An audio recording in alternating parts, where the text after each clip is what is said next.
அண்மை செய்தியை பார்த்து வருகிறோம். சென்னை போரூர் அடுத்த ஐயப்பன் தாங்கலில் முன்விரோதம் காரணமாக தமிழ் என்ற வாலிபரை மர்ம கும்பல் அரிவாளால் வெட்டியது. இந்த நிலையில் கையில் வீச்சு அரிவாளுடன் மர்ம நபர்கள் இருசக்கர வாகனத்தில் தப்பி செல்லும் சிசிடிவி காட்சி வெளியாகியுள்ளது. அந்த காட்சிகளை பார்த்து வருகிறோம். விவரங்களோடு இணைகிறார் நமது செய்தியாளர் ஜெய்ஹரிஷ். விவரங்கள் என்ன? வணக்கம். சென்னை ஐயப்பந்தாங்கல் அடுத்து 2 வாலிபர்களுக்கு அருவாள் வெட்டு மற்றும் 2 அடி வீச்சர்களுடன் குற்றவாளிகள் தப்பி செல்லும் சிசிடிவி காட்சியானது வெளியாகியுள்ளது. இந்த சம்பவம் இந்த பகுதியில் பெரும் பரபரப்பை ஏற்படுத்தியுள்ளது.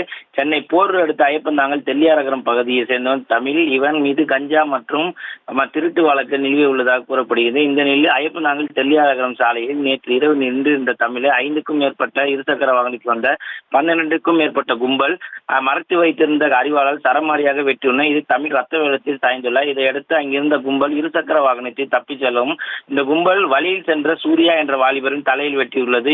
அவருக்கு 4 டயர்கள் போடப்பட்டுள்ளது.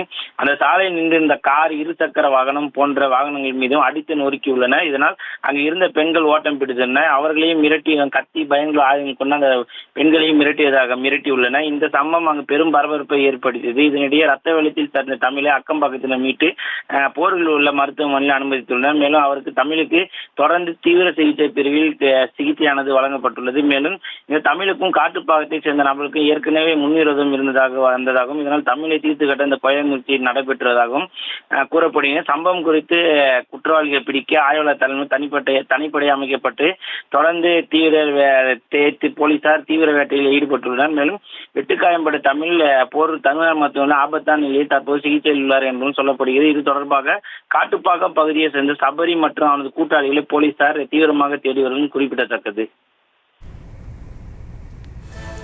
விவரங்களுக்கு நன்றி ஜெய்ஹரிஷ்.